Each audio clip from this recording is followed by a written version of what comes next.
As an aquanaut, that was just an awesome experience, definitely once in a lifetime, to be able to go spend 9 days about 60 feet below the surface in an underwater habitat. And we would do a full end-to-end mission scenario, simulating the moon or Mars. That's where we really got to put to the test, what is exploration of these planetary bodies going to look like?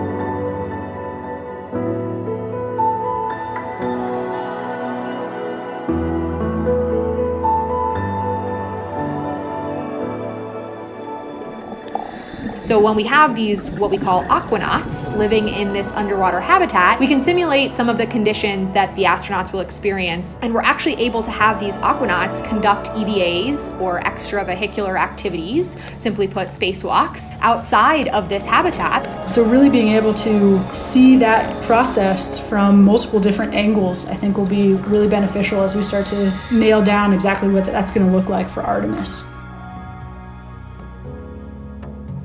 Artemis is taking humans for the first time to the moon's South Pole region. This area of the moon features some of the coldest temperatures in the solar system. Artemis astronauts will look for signs of frozen water and gather clues about the young solar system, when the planets and moons were just forming. Flash forward to astronauts exploring the lunar surface with the Artemis program. They're going to be doing exploration. They're going to be visiting a site on the moon that no human being has ever visited before. And they're going to be taking pictures and describing rocks that they see, collecting samples, deploying instruments. And we want to, have them experience all of these things here on Earth, of course, before they fly to the moon. NASA has been training astronauts in geology and geoscience for decades. These scientific fields help us understand the evolution of the physical and chemical makeup of planets and moons. From their deep interiors to their surfaces and atmospheres. Apollo astronauts had hundreds of hours of training in geology, or the equivalent of a master's degree, and Artemis astronauts will too. NASA's astronaut corps includes geologists, like astronaut Jessica Watkins. Yes, so my job title is now astronaut, NASA astronaut. We all come into the astronaut office with, a whole career in the rearview mirror in a lot of senses. For me, the way that I ended up kind of sitting in this seat was by keeping it in the back of my mind. So I became interested in Mars at a pretty young age, actually. I'm not sure, somewhere around 5th grade. So this was a defining time for my life. But I remember for some school project, making a book about Marty the Martian. That love kind of carried through in college when I found geology, because I learned that there's this thing called planetary geology. And the idea of being able to study the surface of another planet was just the coolest thing to me as somebody who loved Mars. Geology training on our home planet covers just one aspect of what it would be like to scientifically explore the moon. Lower gravity, extreme temperatures, and a bulky spacesuit make operating tools and collecting rocks a great challenge. NASA scientists and engineers work hard to design and build custom tools that will work well in the extreme environment of the moon's South Polar region.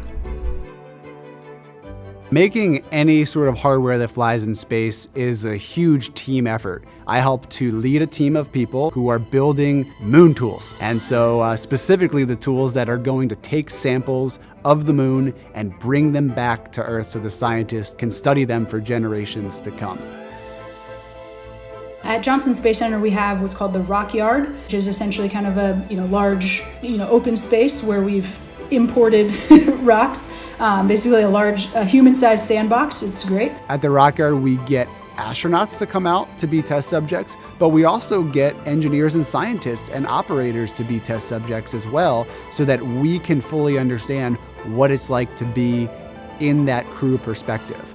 So understanding, what our priorities are, what types of rocks we're interested in and why, but also to start using the tools that we'll be using to collect those samples. Let's just start with the most simple tool, the geology hammer. you all know what a hammer looks like, but in the South Pole, it's going to be really cold there. And so we need to make sure that we're using a material that doesn't break at very cold temperatures. So we create a test plan that includes putting it through environmental testing. So putting the tools in very hot conditions and very cold conditions and making sure they work. We can't just go to the hardware store and buy a hammer. We have to go make a special one. And then we have testing like ergonomic testing to make sure that it actually works with the astronauts and that it fits their gloved hand when they're in the spacesuit. It's not too exhausting for them. There's all of these little different nuances of being in the spacesuit that are hard to fully appreciate unless you get in there. As anyone who's worn a spacesuit will tell you, it feels like wearing a balloon that's constantly pushing down on you. Spacesuits have to meet many demands. They must be sturdy enough to keep astronauts safe in the low gravity and high radiation environment of the moon, but they also have to be nimble enough to allow astronauts to squeeze, poke, and pound their tools.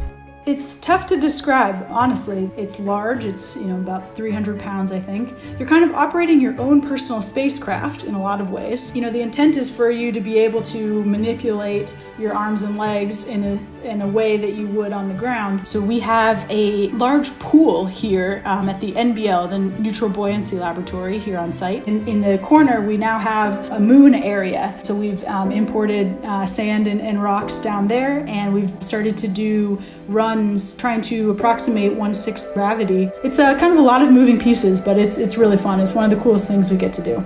And I'll tell you what, some of my most favorite, moments at NASA have been when I see these engineers start to get excited about the science that we're doing and start to, learn some of the geology terminology, because that really is what creates an effective team. And so hearing, tools engineer Adam Nade start to say, wow, this looks like a basalt that has lots of vesicles with olivine phenocryst in it, just make me incredibly excited, because it means that, we're learning to speak each other's languages.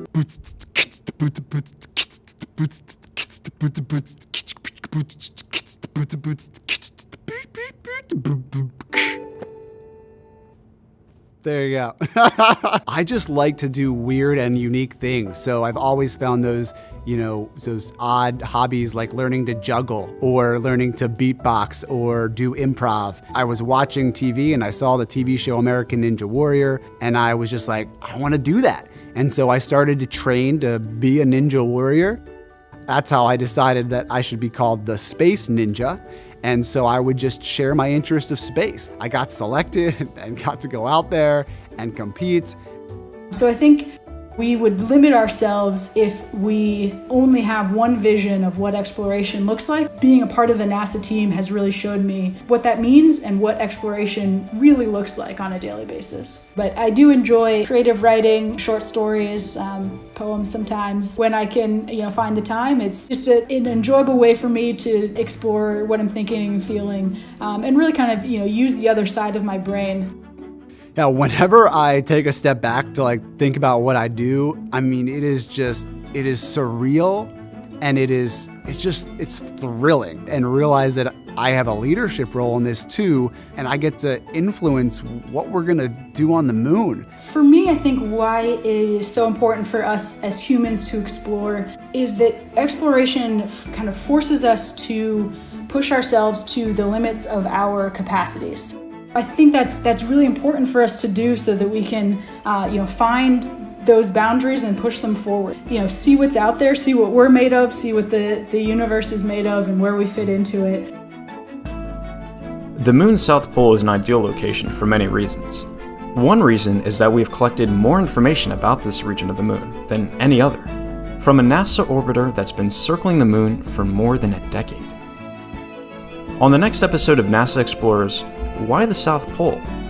What remaining questions do scientists have about the moon and solar system? And how will going to the South Pole help answer those questions?